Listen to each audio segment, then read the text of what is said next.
Oh man, things have definitely gotten super interesting over the past 12 hours.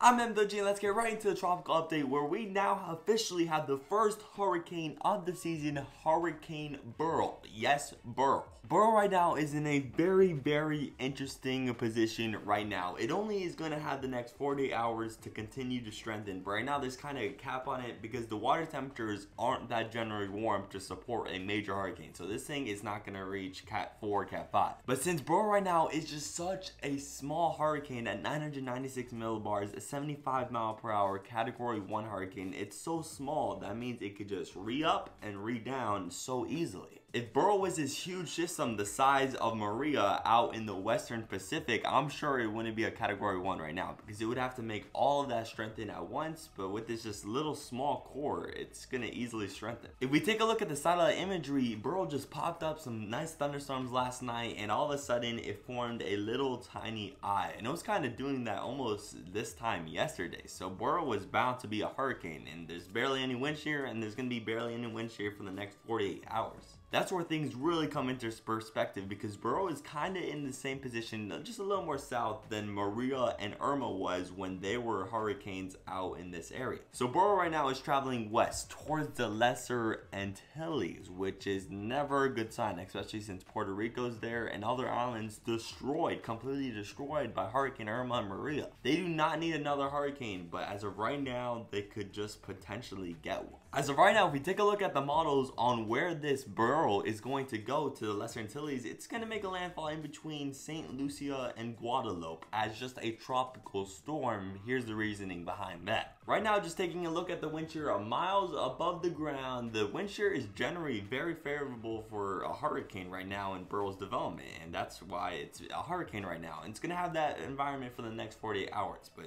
as soon as that 48 hour hits, it's going to turn unfavorable. Because as soon as Beryl starts getting really close to the Lesser Antilles, wind shear is going to start kicking in and it's going to start blowing off those thunderstorm tops, and it's going to follow Beryl to weaken. But there's an interesting trend going on with some of the models indicating weaker wind shear than we have expected in the Lesser Antilles, might allowing for a weak Category 1 hurricane to sneak in there. But looking at the GFS model, the GFS has Beryl coming in as a tropical storm Monday morning into the Lesser Antilles, and then what happens after that gets really interesting because if we look at the models on where the thing's going, it's kind of getting near the United States. Some models just have it going directly west, not interacting with that Bermuda high, and then some models have it trying to curve to the north, interacting with that Bermuda high. But at that time, it's going to be very interesting to see what the intensity is. As of right now, when we're trying to look past the Puerto Rico range, everything is really just a blur right now. But from there, Hispaniola to Florida to possibly the Gulf of Mexico, things get really spicy. There's two things in Beryl's path that is sure not going to help it make it to a hurricane to possibly the United States or the Gulf of Mexico, and that's one, the definite wind shear that's forecasted anywhere from the Lesser Antilles to Cuba. The wind shear is going to be horrendous for hurricane development, and two, if it interacts with the Hispaniola island, it's going to get torn apart by that mountainous terrain. So if it goes slightly north of the island or slightly south, it could very well continue to strengthen, but if it goes right through it, it's going to completely shatter. But if Beryl survives Hispaniola and all of that wind shear, it could very well be just 100 miles to the east of South Florida, because that's what the GFS and the European model has of right now. They have a weak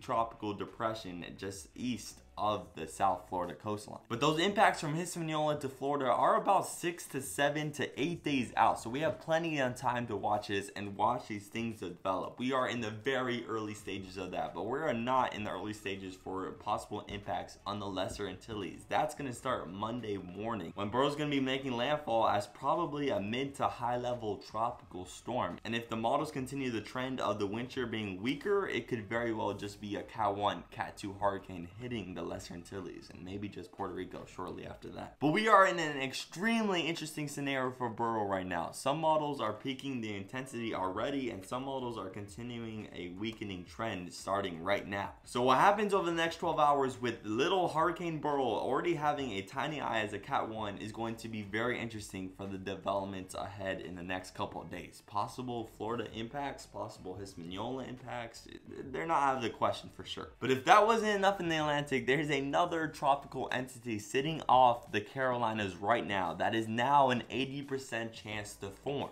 Just 12 hours ago, there was a well-defined low pressure, but it had zero convection with it. And I said if it just popped some convection, it was going to be labeled a tropical depression, tropical storm. And that's Invest 96L. And now since it popped that convection, it's looking to form. Invest 96L is also in a very interesting situation. I'm telling you, the Atlantic Ocean just got all spicy up all of a sudden. Invest 96L is in a really good environment right now. It has decent water temperatures and there's no wind shear. But you might be wondering, what's the problem with the system? Why isn't it becoming a hurricane already if the environment is good? Well, that's because it's going to interact with a frontal system later today. So later today, tropical updates probably looking likely. But Invest 96L is going to interact with this frontal system later today. But the frontal system, this cold front coming from the northeast in the mid-Atlantic, isn't as strong as the models once expected. If the cold front actually held its own and held its own energy, it would actually be pushing Invest 96L rapidly to the northeast, but it's not. It's just now it's going to meander within the Carolina coastline. So as of right now, if we take a look at the GFS model, Invest 96L is just going to meander across the coastline for a couple days, and then all of a sudden the GFS brings us to a hurricane and makes it landfall in Maine as of this moment. So people in the Carolinas have to watch this system closely for a possible tropical storm landfall. Any development with this system is going to start off very slow, as it's doing right now. It's popped that convection and it's most likely going to be a tropical depression or tropical storm. It has a 70% chance of doing so over the next 4 to 8 hours, but it's just going to meander within that cold front and then it could do whatever it wants from there. Could it possibly take advantage of that warm water temperatures of the Gulf Stream and become a quick hurricane and make landfall in the Carolinas or somewhere along that US coast from the Carolinas to Maine or to even Nova Scotia? That's a very possibility right there. And once Invest 96L musters up a little bit more convection to